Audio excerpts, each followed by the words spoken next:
Hola, bienvenidos a la clase número 17 de la materia Física Aplicada T. Bien, en las clases anteriores del capítulo de electromagnetismo, es decir, las dos últimas clases anteriores, estuvimos viendo el comportamiento de las cargas. Vimos que cargas de igual signo se repelen, cargas de distintos signos se atraen, caracterizamos la fuerza que ejercen las cargas entre sí a través de la ley de Coulomb. Posteriormente definimos el concepto de campo eléctrico como la fuerza por unidad de carga.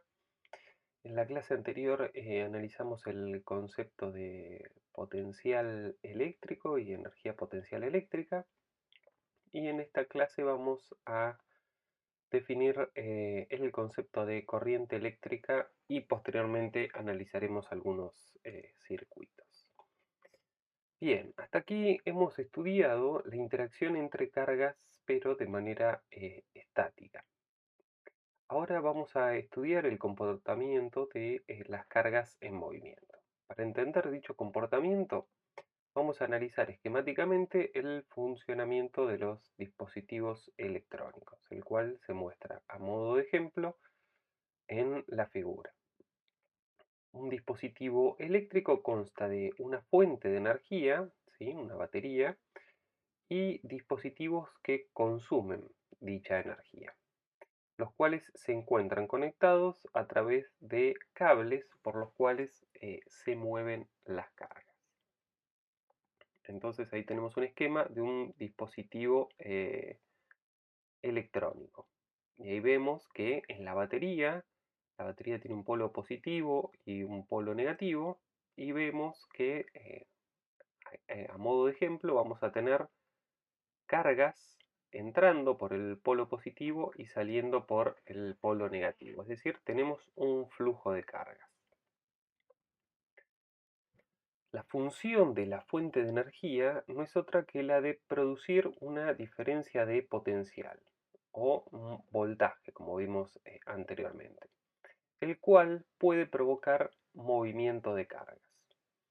En una batería ocurre una reacción química que genera una diferencia de potencial entre una terminal y la otra, ¿sí?, entre los bornes de la batería. La máxima diferencia de potencial entre las terminales recibe el nombre de fuerza electromotriz, de manera abreviada se denomina Fe. ¿Sí? Básicamente en una batería la podemos pensar como que tenemos mucha carga de un signo acumulada en un polo y mucha carga del otro signo acumulada en la otra terminal. Por lo tanto, cuando nosotros conectamos una batería a un dispositivo, ¿sí?, estamos generando esa diferencia de potencial entre las dos terminales de la batería. Es decir, las cargas de un signo quieren atraerse con las de otra, y si nosotros cerramos un circuito a través de él, tenemos la fuerza necesaria, digamos, como para que la, las cargas comiencen a circular a través del el circuito. ¿Cómo vamos a representar esquemáticamente la batería? Con dos líneas, una línea más larga y una línea más corta. Usualmente se suele representar el polo positivo de la fuente con una línea más larga, mientras que el polo negativo se lo representa con una línea más corta. Bien, como decíamos, cuando se forma una trayectoria de conducción entre las terminales de una batería, tenemos lo que se denomina un circuito eléctrico. Aquí podemos ver que tenemos un dispositivo electrónico en la figura, al cual mediante cables le hemos adosado una batería, es decir, una fuente de energía. Y dice, el dispositivo electrónico que se conecta a la batería puede ser una bombilla eléctrica, un calentador, un radio o algún otro dispositivo. Con bombilla eléctrica estamos diciendo un foco, ¿verdad? Bien, cuando se forma un circuito de esta manera, la carga eléctrica puede fluir a través de los cables del circuito desde una terminal de la batería hasta la otra terminal, siempre y cuando el camino de conducción sea continuo. Es decir, que las cargas tengan un medio para circular, ¿sí? En este caso está dado a través del cable, dicho medio. Si hacemos una interrupción en el cable, es decir, si lo cortamos, la corriente, las cargas dejarán de fluir debido a que no tienen un camino posible de conducción. Históricamente se creía que el flujo de cargas era producido por el movimiento de las cargas positivas, y es por ello que se adoptó como sentido de flujo el contrario al que en realidad llevan los electrones. Esta convención sigue manteniéndose en nuestros días, ¿sí? Por razones históricas se pensó que los portadores de carga, si era la carga que se movían, eran las cargas positivas. Por lo tanto, ustedes van a ver que se asume que tenemos el flujo de cargas, son cargas que salen desde el polo positivo y entran en el polo negativo. Esa es la convención que se asume. En realidad lo que pasa, lo que es matemáticamente equivalente, es que las cargas que se me mueven, como vimos anteriormente, son los electrones los cuales tienen carga negativa. Por lo tanto, el flujo de cargas se me da en el sentido inverso, pero como se me da en el sentido inverso y las cargas son negativas, es equivalente a pensar que tengo cargas positivas moviéndose en el sentido contrario. Así que bien, para cuantificar la cantidad de carga en movimiento que tenemos, vamos a definir el concepto de corriente eléctrica. ¿Qué es la corriente eléctrica? Es la cantidad de carga por unidad de tiempo que pasa a través de una superficie que es perpendicular al movimiento de las cargas. Como podemos ver ahí en la figura, tenemos las cargas y tenemos una sección de el conductor, eh, una sección que es perpendicular. Entonces la cantidad de cargas que pasen por unidad de tiempo, a eso es lo que vamos a estar definiendo como corriente. Como bien vemos aquí en la ecuación. Es básicamente la cantidad de carga por intervalo de tiempo. Las unidades que va a tener la corriente en el sistema internacional son básicamente unidades de carga, coulomb, dividido unidades de tiempo, segundo. A esta magnitud de coulomb sobre segundo se la conoce como ampere y se la denota por la letra A mayúscula. Vamos a ver un ejemplito para aplicar el concepto de corriente, y el ejemplo dice: la corriente de una batería de 3 volts de una calculadora es de 0,17 miliamperes. Miliamper es 1 por 10 a la menos 3 amperes. En una hora de funcionamiento. Pregunta: ¿cuánta carga fluye por el circuito? Y luego pregunta: ¿a cuántos electrones equivale esta cantidad de carga? Entonces, partiendo de la definición de corriente, nosotros sabemos que la corriente es la cantidad de carga por unidad de tiempo. Básicamente la corriente y el tiempo son datos del problema, porque básicamente la cantidad de tiempo que nos preguntan es de una hora y la corriente que está circulando es dato del problema. Por lo tanto, podemos expresar la cantidad de carga como la corriente por el intervalo de tiempo, reemplazando los valores de tanto de carga como de tiempo. ¿Sí? El tiempo lo tenemos que expresar en segundos, dado que la corriente la estamos expresando en coulomb por segundo, es decir, la estamos expresando en ampere. Pero aquí tengo el segundo involucrado, por lo tanto una hora la tengo que expresar en unidades de segundo. Bien, realizando los cálculos obtenemos que la cantidad de carga que fluye por el circuito es de 0,61 coulomb. ¿Y a cuántos electrones equivale esta cantidad de carga?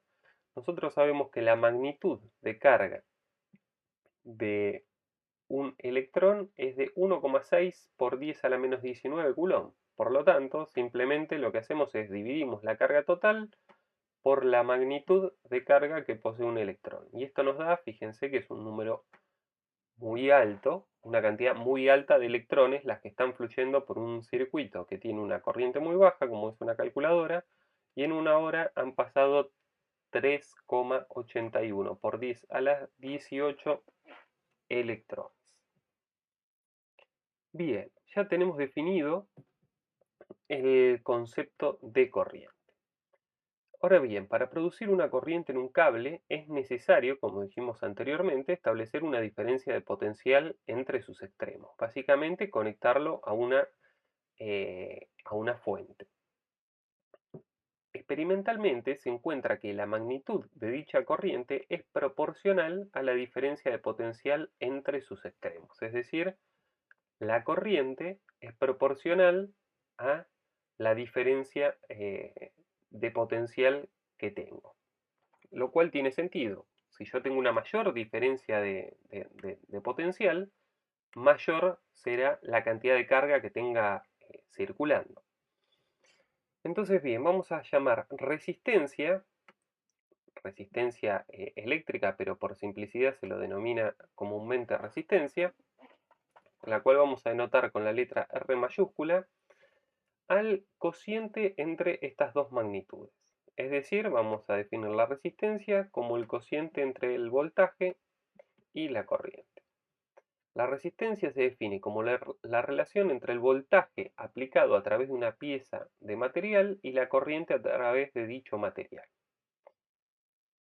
El cociente entre la diferencia de potencial o voltaje que se aplica y la intensidad de corriente que lo atraviesa. ¿Sí? La corriente es el cociente, básicamente lo que estamos viendo aquí en la ecuación. Es el cociente entre la diferencia de potencial y la intensidad de corriente que lo atraviesa. Esta magnitud, es decir, la resistencia, nos da información de la resistencia que ofrece un material al flujo de electrones, es decir, cuánto se me opone un material al paso de los portadores de carga. Ohm encontró experimentalmente que para ciertos materiales la relación entre el voltaje aplicado y la corriente que se genera es una constante para ciertos materiales, que son los que nosotros vamos a estar considerando en esta materia. Dichos materiales, como vemos en la figura a la izquierda, se denominan materiales óhmicos. Básicamente, para esos materiales existe una relación lineal entre el voltaje aplicado y la corriente que se genera. No pasa en todos los materiales eso. Tenemos materiales no óhmicos, ¿sí?, para los cuales no se mantiene una relación lineal entre el voltaje que yo aplico y la corriente que se genera, como podemos ver en el gráfico de la derecha, donde tenemos una forma más parabólica entre las dos magnitudes. A los materiales óhmicos, es decir, se dice que dichos materiales obedecen la denominada ley de Ohm. La ley de Ohm la podemos enunciar de la siguiente manera, básicamente que podemos decir que los materiales óhmicos, que son los que vamos a considerar nosotros, que son los que satisfacen la ley de Ohm, la relación entre el voltaje y la corriente es constante. Y podemos enunciar la ley de Ohm de la siguiente manera. Podemos decir que el voltaje es igual a el producto de la corriente por la resistencia. Vamos a ver un ejemplito para aplicar dicho concepto. Dice, el filamento de la lamparita de una linterna es un resistor, es decir, una resistencia, compuesta por un alambre delgado. A causa de la corriente, el alambre se calienta lo suficiente hasta emitir luz. La linterna usa dos pilas de 1,5 volts que proveen una corriente de 0,4 amperes en el filamento. Determinar la resistencia del filamento. Entonces, bien, nosotros podemos representar, fíjense en el dibujo del circuito al centro de la figura, que tenemos representada la fuente, como ya dijimos, con un palito más largo para el polo positivo y un palito más corto para el polo negativo, y la resistencia la vamos a representar de la manera que se muestra en rojo en la figura. Básicamente es una especie de resorte. Bien, entonces, para determinar la resistencia del filamento partimos directamente de la ley de Ohm, la cual la podemos expresar como el voltaje sobre la corriente. Básicamente esta es la definición de resistencia, pero a partir de ahora manejémonos con la ley de Ohm como para no tener, para que vean que todos los conceptos los podemos aunar en uno solo, que es la ley de Ohm. Entonces, bien, decíamos, la resistencia la puedo expresar a través de la ley de Ohm como el voltaje dividido la corriente. El voltaje lo tengo porque es dato del problema. También tengo la corriente y obtengo un valor de 75 ohm, que es la unidad de resistencia en el sistema internacional. ¿Sí? Bien. Ohm es ese simbolito, esa letra omega griega, se denotan los ohm. Ahora bien, ya tenemos el concepto de corriente, ya tenemos el concepto de resistencia, vimos la ley de Ohm, eh, que para los materiales que nosotros vamos a trabajar hay una relación entre el voltaje, la corriente y la resistencia. Básicamente el voltaje es igual a la corriente por la resistencia. Ahora con la resistencia, no siempre es constante. Lo que sucede en la realidad es que la resistencia varía, en primer lugar, según el material que se esté usando, varía con la temperatura y con la forma que tenga el material. Para un amplio rango de materiales, la resistencia de una pieza de material de longitud L y sección de área A viene dada por la siguiente ecuación. Es decir, la resistencia la podemos expresar como ρ, una constante, un coeficiente, multiplicado por la longitud, ¿sí?, que tenga el material, dividido eh, la sección que tenga el material. Este coeficiente ρ se denomina coeficiente de resistividad, el cual es propio de cada material y tiene unidades de ohm por metro en el sistema internacional. Aquí les dejo una tablita con distintos valores de coeficiente de resistividad para distintos materiales. Entonces, bien, sabiendo la definición de la resistencia, si yo tengo una pieza de material, sé de qué material es y conozco, tengo el coeficiente de resistividad, puedo saber cuál va a ser la resistencia que dicho material me va a estar efectuando al paso de corriente. Hasta ahí la variación de la resistencia con las dimensiones. Ahora bien, a su vez, la resistividad de los materiales varía con la temperatura. Básicamente la resistencia me va a variar con la temperatura. Para un amplio rango de materiales, la dependencia de la resistividad, es decir, de ρ con la temperatura, la podemos expresar de la siguiente manera. ¿Sí? La resistividad la vamos a expresar como ρ0 por 1 más otro coeficiente alfa por T menos T0, donde ρ0 y T0 son valores conocidos de resistividad y temperatura, mientras que alfa es denominado el coeficiente de temperatura. Podemos expresar esta misma ecuación directamente en términos de la resistencia, ¿sí? Entonces, en términos de la resistencia, se lee de manera análoga R0 por 1 más alfa por T menos T0. Y aquí les dejo una tablita con distintos valores de resistividad y coeficiente de temperatura alfa, ¿sí? Si yo tengo el valor de ρ0, tengo el valor de alfa y tengo la temperatura T0, que en estos valores que me dan en la tabla, están, como si ustedes se fijan al final de la tabla, están expresados a 20 grados centígrados. Entonces, mediante estas dos ecuaciones puedo encontrar la corrección por temperatura para, si yo por ejemplo estoy usando un material de los que figuran en la tabla a 30 grados, mediante esta ecuación o esta otra, yo puedo ver cuál va a ser el valor de resistencia que va a tener el material en las condiciones que yo lo estoy usando. Bien, Y ahora lo que vamos a definir es nuevamente el concepto de potencia, pero aplicado a las magnitudes que nosotros estamos utilizando ahora. Anteriormente definimos la potencia como el trabajo por unidad de tiempo. Esa definición se sigue manteniendo. Entonces podemos usar dicha definición para analizar la energía ganada por una cantidad de carga delta Q a partir de una fuente de voltaje en un dado intervalo de tiempo. Entonces, bien, teniendo en cuenta que el potencial es trabajo por unidad de carga, definimos la potencia eléctrica. Básicamente la definición anterior que teníamos era trabajo por unidad de tiempo. Ahora bien, el trabajo, como vimos en la clase anterior, no es otra cosa que el potencial multiplicado por la carga. Entonces, expresado de esta manera, para una cantidad de carga delta Q, el trabajo será delta Q por B dividido delta T. Ahora bien, delta Q sobre delta T, como acabamos de definir, no es otra cosa que la corriente. Por lo tanto, la potencia la puedo expresar como el producto del voltaje por la corriente.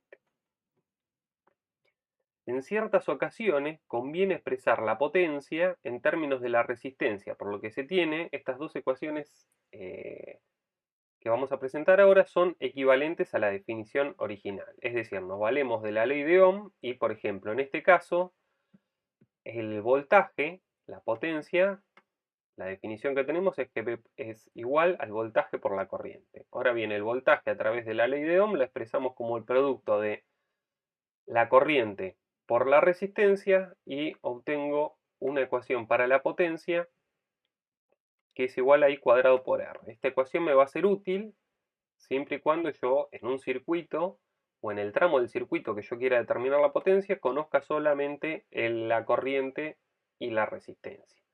Por otro lado, si conozco solamente el voltaje en una parte del circuito, también puedo calcular la potencia reescribiendo la potencia solamente en términos del voltaje. Es decir, esta corriente la vamos a escribir a través de la ley de Ohm como V sobre R. Por lo tanto, obtengo otra definición de la potencia que solamente depende del voltaje y la resistencia. Vamos a ver un ejemplito para poner esto en práctica y dice, en la linterna la corriente es de 0,4 A y el voltaje es de 3 volts. Encontrar la potencia entregada de la lamparita y la energía disipada en la lamparita durante un periodo de 5,5 minutos. Entonces bien, en primer lugar, para encontrar la potencia entregada a la lamparita, partimos de la definición de potencia, conozco las dos magnitudes, conozco el voltaje y conozco la corriente y obtengo un valor de 1,2 watts. Por otro lado, si quiero conocer la energía disipada de la lamparita durante 5,5 minutos de operación, sé que la energía disipada va a ser la potencia. Básicamente, la potencia es trabajo por unidad de tiempo. Entonces, si multiplico la potencia por el tiempo, lo que estoy obteniendo es la energía disipada. Y ahora bien, la potencia la calculamos en el inciso anterior y está expresada en watts, que son unidades de trabajo por segundo, ¿sí? De joules por segundo. Por lo tanto, el tiempo también lo tengo que expresar en segundos. Y esto me da un total de una energía disipada de 396 joules. Bien, habiendo definido ya el concepto de resistencia, vamos a ver de qué forma solemos encontrar las resistencias en un circuito eléctrico. Dice, anteriormente hemos analizado el comportamiento individual de las resistencias. En un circuito eléctrico es normal que nos encontremos con varias de ellas y conectadas entre sí de formas diversas. Una forma de conectar las resistencias entre sí es lo que se denomina en serie, como podemos ver en la figura a la izquierda.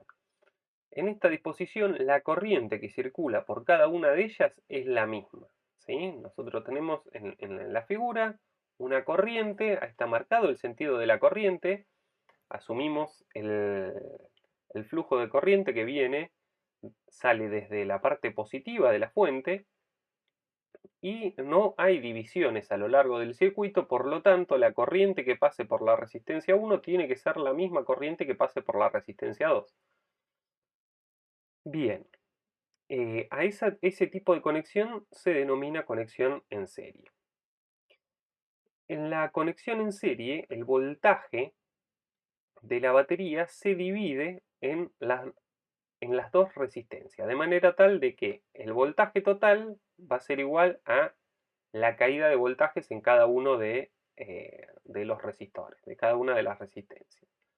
Ahora bien, si tenemos en cuenta que el voltaje es igual a la corriente por la resistencia, es decir, si tenemos en cuenta la ley de Ohm y que la corriente circula, que la corriente que circula por ambas resistencias es la misma, el voltaje total, que yo lo puedo expresar así como V1 más V2, lo voy a reescribir en términos de la corriente y la resistencia. Es decir, V1 lo voy a expresar como I1 por la resistencia 1 más I por la resistencia 2.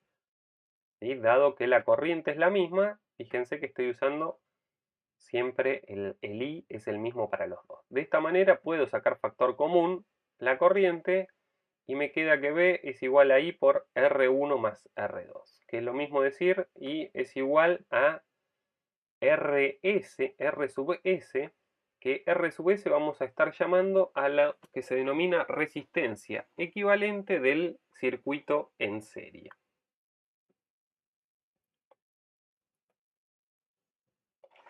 Por lo tanto, las resistencias que se conecten en serie se suman directamente.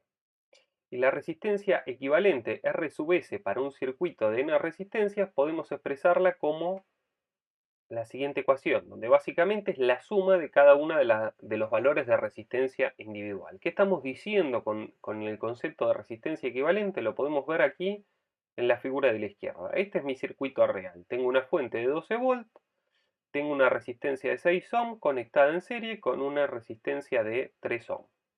Este circuito es equivalente a tener un circuito con una sola resistencia con un valor de 9 ohm. ¿Por qué 9 ohm? Porque básicamente, como estas resistencias están conectadas de esta manera, es decir, en serie, se suman entre sí, se suman directamente. Entonces 6 más 3, 9. La R sub S, es decir, la resistencia equivalente del circuito en serie, en este caso, tiene un valor de 9 ohms. Vamos a considerar un ejemplito y dice, un resistor de 6 ohm y otro de 3 ohm están conectados en serie con una batería fuente de 12 volts. Básicamente lo que acabamos de ver. Asumiendo que la batería no contribuye con resistencia al circuito, encontrar la corriente, la potencia disipada en cada resistor y la energía total suministrada a los resistores por la batería. Bien, entonces, en primer lugar, como vimos anteriormente, encontramos la resistencia equivalente del circuito. En este caso tengo resistencias solamente conectadas en serie. La resistencia en serie equivalente, como vimos anteriormente, será la suma de las dos resistencias. Ahora bien, a mí me pide determinar la corriente. Teniendo en cuenta la ley de Ohm, yo puedo expresar la corriente como el voltaje dividido la resistencia. Tengo los valores de voltaje, tengo los valores de resistencia y obtengo que la corriente que se encuentra circulando por el circuito tiene un valor de 1,33 amperes.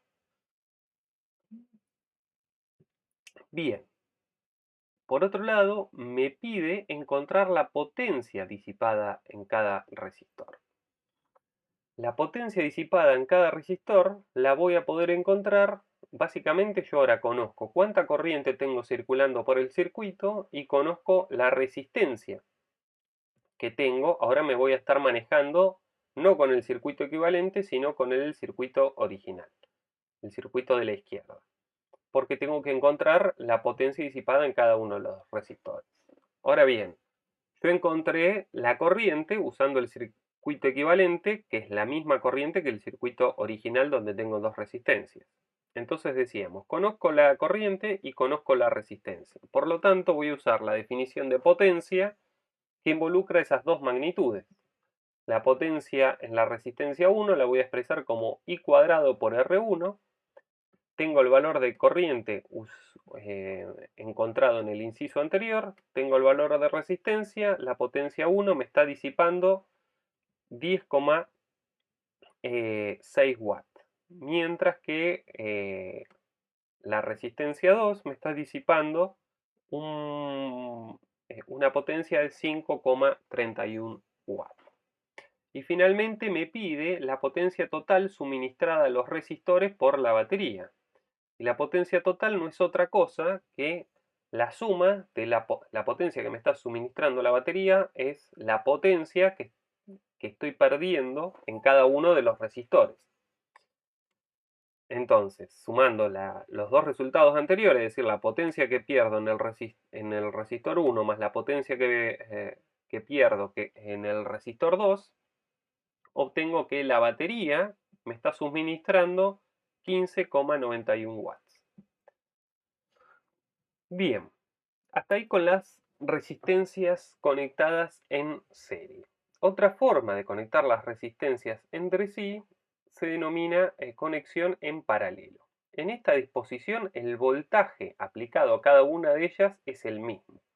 ¿Sí? En el caso anterior, en el caso en serie, las resistencias tenían la misma corriente, es decir, la corriente que circulaba por una resistencia era igual a la corriente que circulaba por la otra. En este caso, como podemos ver, el voltaje que hay entre los extremos de la resistencia 1 es igual al voltaje que hay entre los extremos de la resistencia 2. En la conexión en paralelo, la corriente I proveniente de la batería se divide en los distintos caminos tal que la corriente que sale de la batería, que vamos a llamar I, va a ser igual a I1 más I2.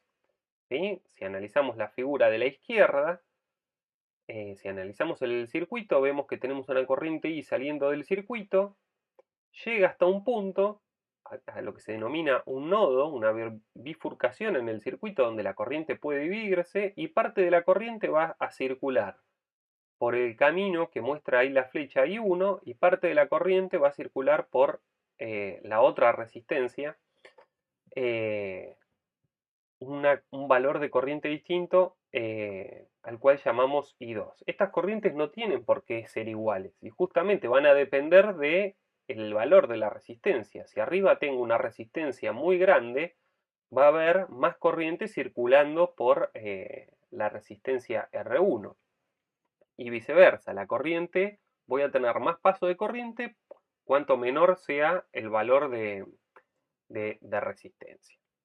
Entonces, bien, teniendo en cuenta que básicamente la ley de Ohm, el voltaje es igual a la corriente por la resistencia y que el voltaje aplicado sobre ambas resistencias es el mismo, puedo expresar esta ecuación de aquí en términos de los voltajes y las resistencias. Es decir, la corriente que sale de la batería va a ser igual a la suma de las corrientes en que se divide, y a su vez estas corrientes I1 la voy a expresar a través de la ley de Ohm como B sobre R1, y a I2 la voy a expresar como B sobre R2. Fíjense que en este caso el B que yo estoy usando es el mismo debido a que tanto por la resistencia 1 como por la resistencia 2, como dijimos anteriormente, el voltaje es el mismo por la disposición del circuito. Entonces, bien, si saco factor común el voltaje, esto lo puedo expresar como 1 sobre R1 más 1 sobre R2, y a eso es lo que voy a estar llamando R sub P, es lo cual se denomina resistencia equivalente del circuito en paralelo. Acuérdense que teníamos R sub S, la resistencia equivalente en serie, y ahora estamos llamando R sub P a la resistencia equivalente en paralelo. Entonces, bien, básicamente la resistencia equivalente en paralelo para un circuito de n resistencias la voy a poder expresar como la inversa ¿sí? Existe la siguiente relación. 1 sobre R sub P va a ser igual a 1 sobre R1 más 1 sobre R2 más y todas las resistencias que tengo. Ahora, el valor de resistencia equivalente que a mí me interesa es R sub P, el cual luego tendré que despejar desde esta ecuación. Entonces, bien, para este caso les dejo a modo de ejemplo, tenemos una resistencia de 8 ohm, una resistencia R1 y una resistencia de 4 ohm. Entonces, les dejo a ustedes para que comprueben, hagan la cuenta, la resistencia equivalente en paralelo tiene aproximadamente un valor de 2,67 ohm. ¿Sí? Aquí tendrán que poner 1 sobre R sub P será igual a 1 sobre 4 ohm más 1 sobre 8 ohm y luego despejar el valor de R sub P, el cual les tiene que dar un valor de 2,67 ohm.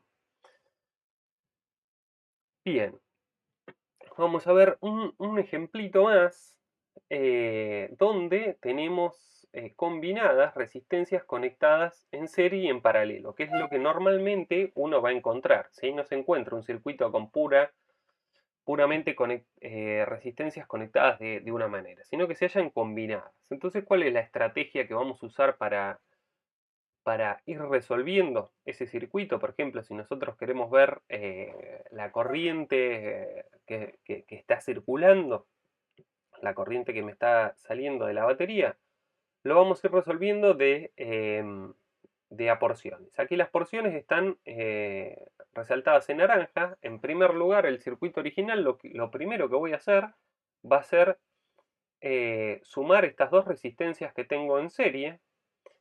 Entonces tengo una resistencia de 250 ohm con otra de 220 ohm. Como vimos anteriormente, las resistencias en serie se suman directamente. Entonces será 250 más 220, lo que me da 470 ohm. Es decir, la resistencia equivalente de lo naranja, si yo me muevo para la derecha, en la parte superior de la figura, lo que llamamos A, tengo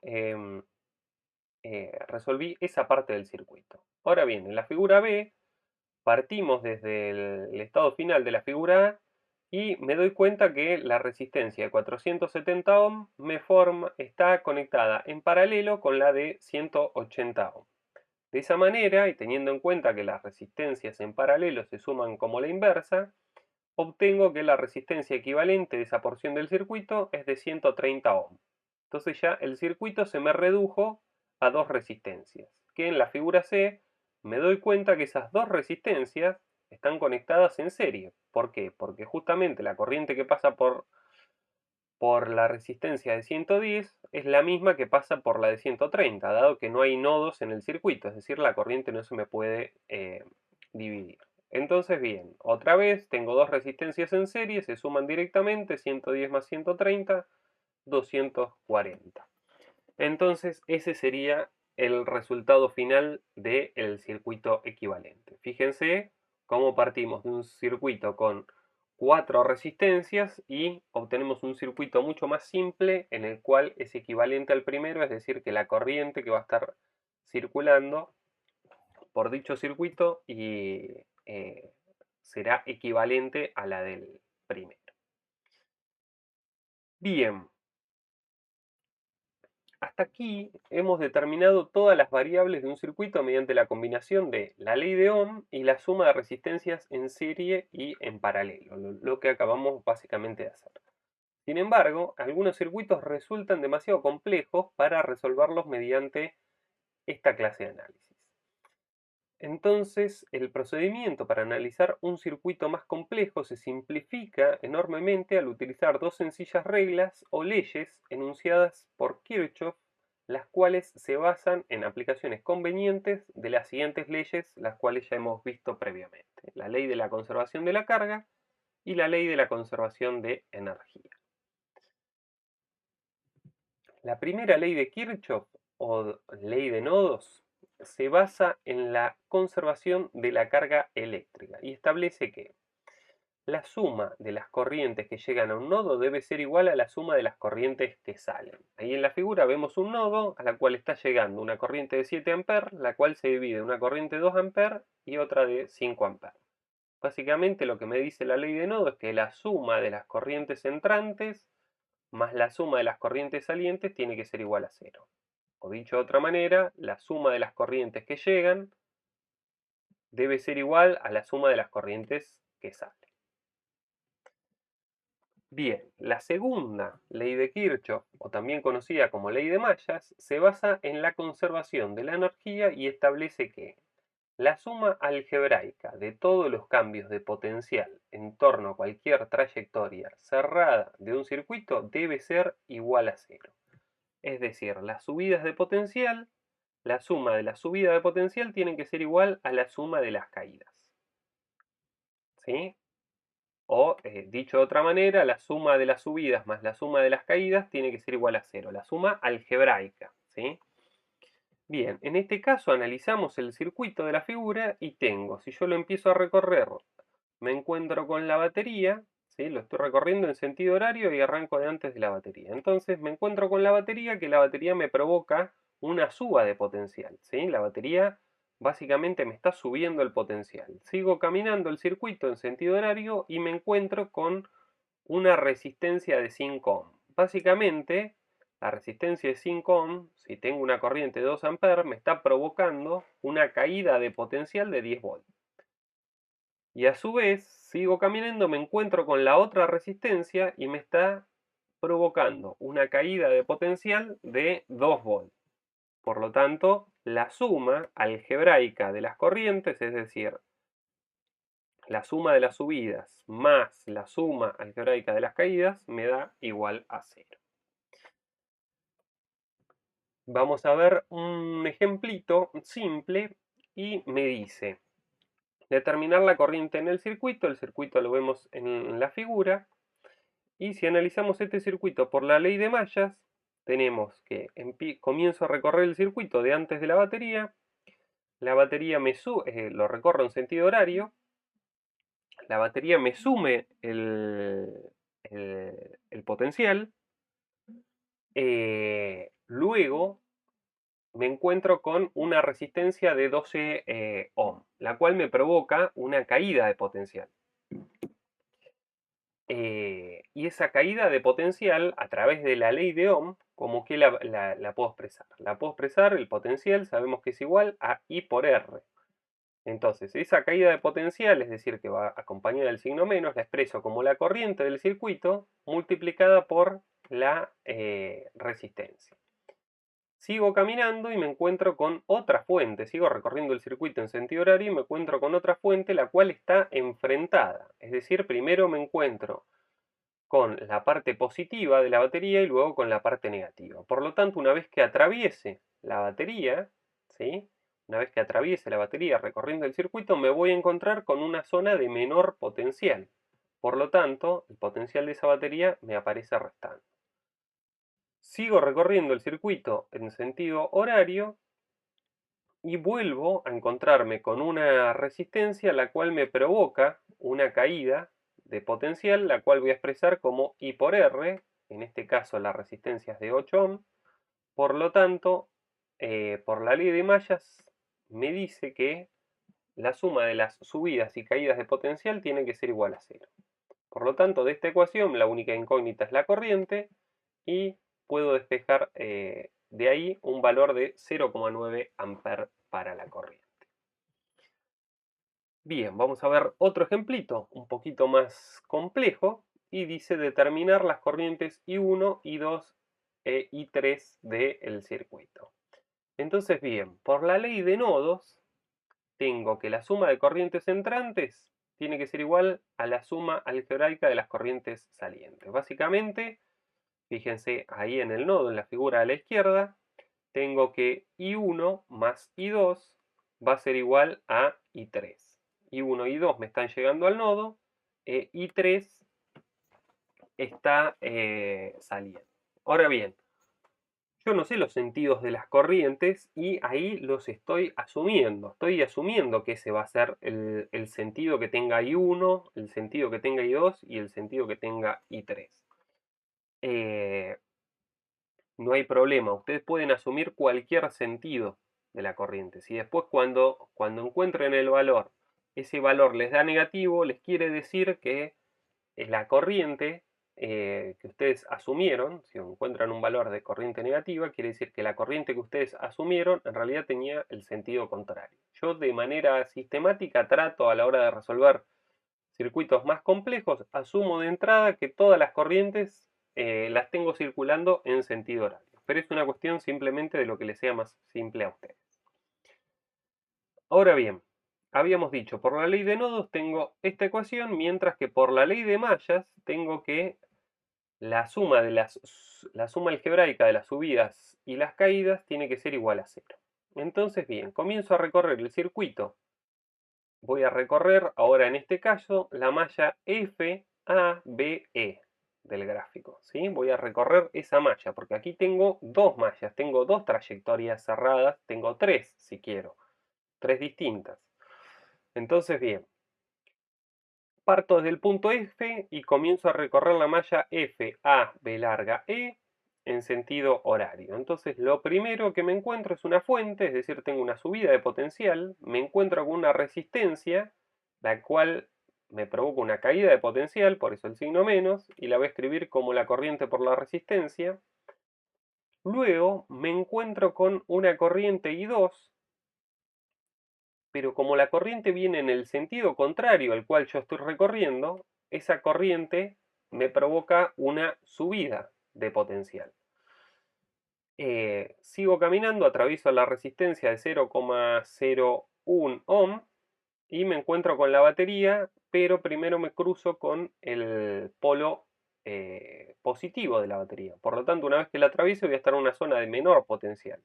Por lo tanto, ese potencial va restando. Sigo caminando, paso por el punto E y llego al punto original. Por lo tanto, ahí tengo la trayectoria cerrada y eso va a ser igual a 0. Ahora bien, no me alcanza con plantear solamente esa malla. ¿Por qué? Porque yo tengo tres incógnitas. Tengo I1 que no conozco, tengo I2 que no conozco y tengo I3. Por lo tanto, necesito plantear la misma cantidad de ecuaciones independientes que de incógnitas tengo. En este caso tengo tres incógnitas y hasta ahora tengo esta ecuación y tengo una ecuación de malla. ¿Sí? Una ecuación de malla y una ecuación de nodo. Por lo tanto, tengo que plantear otra ecuación más. ¿Qué es lo que puedo hacer? Planteo otra ecuación de malla, ahora tomando la malla EBCD. Entonces, bien, partiendo del punto E, lo primero que me cruzo es la batería. Luego, como voy caminando en el sentido de la corriente, tengo una caída de potencial debido a la resistencia de 0,01 ohm. Sigo caminando y aquí ya tengo una corriente I3 que está en el mismo sentido que en el cual estoy caminando, por lo tanto la caída de potencial la voy a expresar como I3 por el valor de la resistencia superior, que es de 1,2 ohm, y vuelvo a llegar al punto E. Por lo tanto, esa suma tiene que ser igual a 0. Entonces, bien, ahora sí, tengo tres ecuaciones y tres incógnitas. De ahí debería poder despejar el valor. Yo eso se lo dejo para ustedes y les doy los valores que yo encontré haciendo justamente ese despeje. Combinando las tres ecuaciones recuadradas, lo que obtengo es lo siguiente, que la corriente a la cual yo llamé I1 tiene un valor de 19 amperes. La corriente a la cual yo llamé I2 tiene un valor de menos 9 amperes. Por lo tanto, este menos me implica que el verdadero sentido de la corriente 2, la que tengo circulando por el cable del medio, no es de derecha a izquierda, como lo puse yo, sino que es de izquierda a derecha. Ese signo menos me está diciendo eso. No hay problema para nada. Uno tiene que asumir de entrada un sentido de la corriente. Si obtiene a la hora de despejar que la corriente le dio con un signo negativo, quiere decir que el signo que asumió inicialmente era incorrecto. Bien, y para I3 el sentido asumido inicialmente era correcto y tenía un valor de 10 amperes. Entonces, bien, finalmente, para resumir, la idea con circuitos más complejos es tratar de sistematizarlo lo más posible, que es lo que se intenta hacer a través de las leyes de Kirchhoff. Entonces aquí finalmente lo que voy a hacer es les dejo un par de estrategias para aplicar las leyes de Kirchhoff de manera un poquito más sistemática. En primer lugar, dibujar la corriente en cada rama del circuito. Elegir cualquier dirección. Si su elección es incorrecta, como vimos recién, el valor de corriente obtenido en los cálculos posteriores será un número negativo. En segundo lugar, marcar cada resistor con un signo más en un extremo y un menos en el otro, de modo que sea consistente con la elección de la corriente en el paso 1.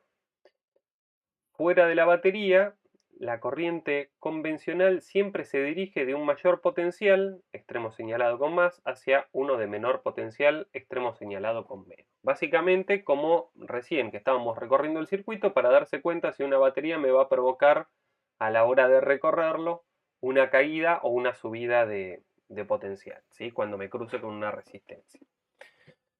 En tercer lugar, dice aplicar las dos reglas de Kirchhoff obteniendo tantas ecuaciones independientes como número de incógnitas posea el problema.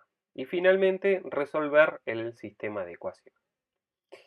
Así que bueno, esas serían las estrategias como para resolver cualquier clase de circuitos. Yo en el Moodle les dejé el tutorial de cómo usar y un enlace para usar un simulador de circuitos online, el cual es gratuito, que se los muestro aquí. Eh, y en el Moodle tienen las instrucciones, es muy simple, probando 5 minutos. Ustedes pueden aquí replicar cualquier circuito que a ustedes les interese, pueden darle el valor de resistencia, el valor de fuente que ustedes quieran, se paran arriba de la resistencia y van a tener la potencia disipada por la resistencia, van a ver el sentido de la corriente y pueden chequear prácticamente todos los ejercicios de la guía de circuitos mediante este simulador. Yo, sin embargo, les recomiendo que eh, resuelvan los ejercicios y usen el simulador para chequear si están bien. Más allá de que en el Moodle también poseen los resultados de los ejercicios. Pero por ahí jugando con los valores de resistencia y valores de la fuente, uno por ahí puede eh, entender mejor el comportamiento de la corriente en los circuitos. Así que bueno, esto ha sido todo por la clase 17. Los espero en el próximo video de la clase 18. Hasta luego.